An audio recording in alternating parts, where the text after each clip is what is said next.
You're not a good person. That might sound a little dramatic, but I think this is probably the most important lesson that nobody will teach you. Everybody wants to believe that they are the made-up, ideal version of them in their head, but if you actually look at your life, things you've done, do you have any real reason to believe that you are that? I'm not saying you're a bad person. In fact, you're probably closer to a good person than you are to a bad person, but you're most likely neutral. And a lot of people just assume they're naturally good, but I think it's important to learn this lesson early before you go on to hurt someone and learn the hard way. It's also easy to not take it as seriously as you should when you do bad things, because you think in your head, deep down, I am a good person, it doesn't matter what I'm doing because I know I'm good. But then you have to understand that we are what we do. If you're doing good things, then that's great. I will consider you a good person, but if you are doing bad things, if you are hurting people, I'm not going to call you a bad person, but I think you could be doing better. To give a more direct example of rationalizing your bad actions in your head because you think you're a good person, I'll use the example of cheating on your partner. Nobody thinks they're going to cheat. In fact, in the younger generation, it's extremely frowned upon. But it's also really easy to say you'll never cheat when you've never been in a situation that would tempt you. Tons of people that I know vape, and they all thought they would never touch anything when they were little. So if everybody thinks they're a good person, then how do people become cheaters? It's because they're morally tested, probably for the first time in their life, and they fail. It's really easy to say, I'm a good person, I would never cheat, until someone you find attractive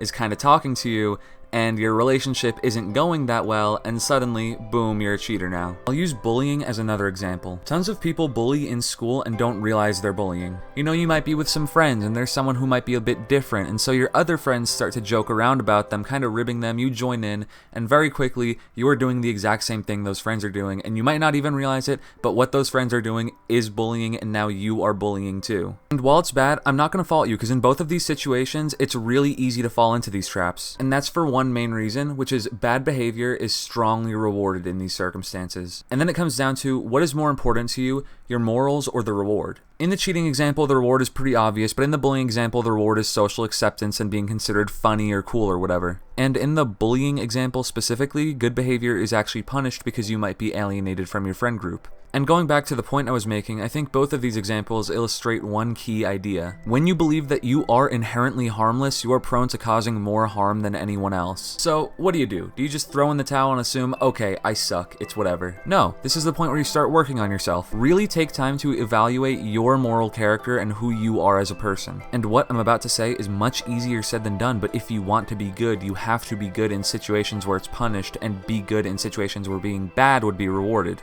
When your friends are laughing and joking about someone else, it's not easy to remove yourself and not participate in it. It's even harder to go against it to your friends, but that's exactly why you should do it. And that principle applies to really any example you could plug in, whether it's the cheating one, the bullying one, or something else. Basically, to be good, you have to try. You have to put in effort to be good. You are not born good, and you shouldn't assume you are. I'm not going to pretend that it's easy, but I do think it's for the best for yourself and the people around you. But with all that being said, I hope this helped in some way, and I hope you have a good day.